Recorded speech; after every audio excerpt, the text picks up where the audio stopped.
विश्व हमारा है, पूरा विश्व हमारा है, क्योंकि विश्व आदिवासी दिवस हम सभी मना रहे हैं। विश्व आदिवासी दिवस के परिप्रेक्ष्य में आयोजित जिला स्तरीय सामाजिक सम्मेलन हायर सेकेंडरी स्कूल मैदान बांधाटोला, आज की इस कार्यक्रम के माननीय मुख्य अतिथि देवरामायण भलावी जी, राष्ट्रीय अध्यक्ष क्रांति मोर्चा भारत, आज की इस कार्यक्रम की अध्यक्षता कर रहे हैं माननीय राजा योगेश्वरनाथ सिंह जी, संरक्षक एवं जिलाध्यक्ष जिला गौड़ समाज सेवा समिति।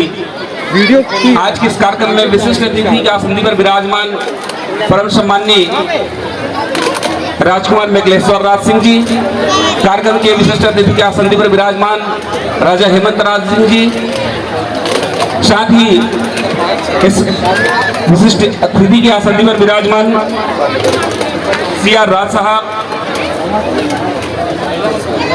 विनोद नागवंशी जी, प्रदेश सचिव छत्तीसगढ़ सर्व आयु समाज, गजराज टेकाम जी, इतवारी मछिया जी, डॉक्टर संतोष धुर्वे जी, रतिराम भट्ट जी, सुमन धुर्वे जी, श्रीमती अमिता प्रभाती मरकाम जी, प्रेम सिंह टेकाम जी, दुखीराम धुर्वे जी, साथ ही इस मंच पर विराजमान हमारे सिविल सर्जन साहब CMHO NK सूरवंशी जी, समाज के वरिष्ठ जन, इतवारी मछिया के साथ साथ हमारी पुरुषो बैगा जी, SF पंद्रो साहब, कोषाध्यक्ष सम्माननीय पूरन धुर्वे जी, सम्माननीय मरकाम सर, साथ ही इस क्षेत्र के आदिवासी समाज के समस्त लयालयों, साथ ही मातृशक्ति पितृशक्ति सम्माननीय रतिराम भट्ट भैया जी, आप सभी सम्मानियों के चरणों में सादर सेवा जोहार, जय जोहार। आप सभी का इस कार्यक्रम में हार्दिक अभिनंदन करता हूं, स्वागत करता हूं जी।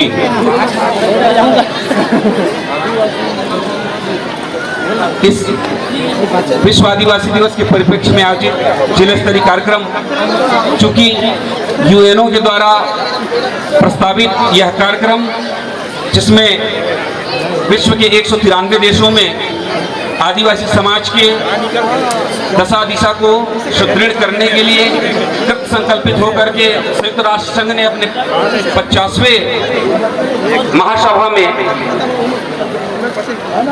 एक नियम पारित किया, और उस नियम के तहत, उस नीति निर्देश सिद्धांतों के तहत आदिवासियों को 46 अनुच्छेद प्राप्त हुए।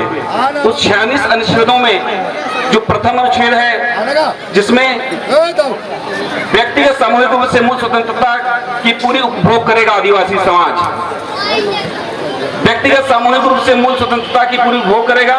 आदिवासी अपने विशेषाधिकार का इस्तेमाल भय मुक्त होकर के करेंगे। सर्वांगीण विकास हेतु आत्मनिर्णय का अधिकार है। अपने आंतरिक और स्थानीय मामलों में स्वायत्त सरकार बनाने का भी उसे अधिकार है। साथ ही वित्त जुटाने का भी उनको अधिकार है। सामाजिक सांस्कृतिक संस्थानों को सशक्त बनाने का अधिकार है। राष्ट्रीयता का अधिकार है। स्वतंत्रता, शांति और सुरक्षा के साथ जीवन जीने का अधिकार है। साथ ही उनके संस्कृति को जबरन विलय या नष्ट नहीं किया जा सकता। उनको अक्षुण्ण बनाए के रखने का भी अधिकार है। किसी भी समुदाय या किसी भी देश को वो अपना सकता है। किसी भी समुदाय में वह जा सकता है, किसी भी देश में वह जा सकता है। उनके क्षेत्र या किसी देश के क्षेत्र में से उनको जबरन हटाया नहीं जाएगा। ये उनके अधिकार में है। उनकी सहमति के बगैर उनको उनके क्षेत्र से बेदखल नहीं किया जाएगा।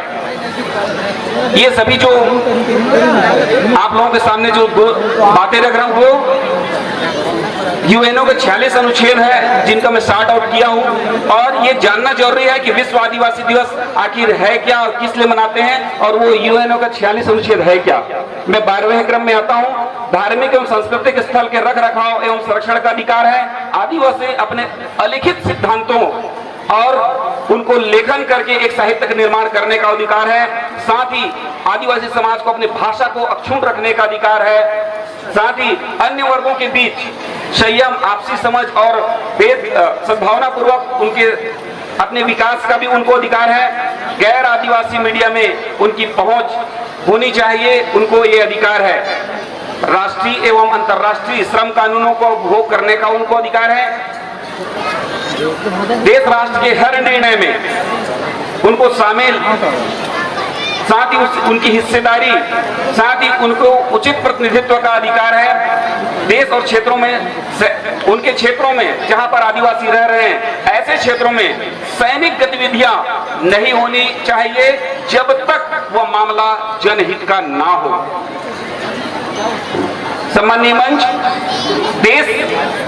राज्य देश में वो निःशुल्क परामर्श और उनको न्याय पाने का अधिकार है। उनको न्याय पाने के लिए एक भी पैसा देने की जरूरत नहीं है, कहीं जाने की जरूरत नहीं है। उनको जो है निःशुल्क विधि विधायी उपाय जो है उपलब्ध कराएगी सरकार। अर्थात संयुक्त राष्ट्र संघ जो है आदिवासी मुद्दों के बारे में एक स्थानीय मंच, जिसको यूएनओ कहा गया है, और यूएनओ के द्वारा यह मंच जो है आदिवासी के हितों की रक्षा के लिए संकल्पित है। और जब जब भी आपके साथ अन्याय होगा, हम यूनिवर्सल हो गए हैं, हम वैश्विक हो गए हैं। 9 तारीख को विश्व के 193 देशों में यह पर्व मनाया जाता है, और सबसे पहले ये पर्व का नाम है मूल निवासी, the day of the world indigenous people. इसमें एक पहला पॉइंट आता है कि वास्तव में उन्होंने, संयुक्त राष्ट्र संघ ने पहला जो प्रश्न उसमें सामने आया कि वास्तव में इंडिजिनस पीपल है कौन, इस देश के मूल निवासी है कौन। छानबीन करने के पश्चात इस विश्व का मूल बीज है कौन, तो आंसर आया tribe is the first people. और ये हमारे जो ट्राइब है वही जो है इस धरती के प्रथम बीज है, प्रथम जीव है। अर्थात इनकी संरक्षण सुरक्षण, इनकी भाषा भूषा समस्त अधिकारों का संरक्षण सुरक्षण की जिम्मेदारी, इनके विकास की जिम्मेदारी, इनको शोषण और अत्याचार से बचाने की जिम्मेदारी भारत सरकार की नहीं, छत्तीसगढ़ सरकार की नहीं, बल्कि संयुक्त राष्ट्र संघ का जिम्मा है। हम सभी अब यूनिवर्सल हो चुके हैं। यदि इस क्षेत्र में आदिवासियों के साथ अत्याचार या शोषण होता है तो निसंदेह ऑस्ट्रेलिया में आदिवासी भी जो है आंदोलित होंगे।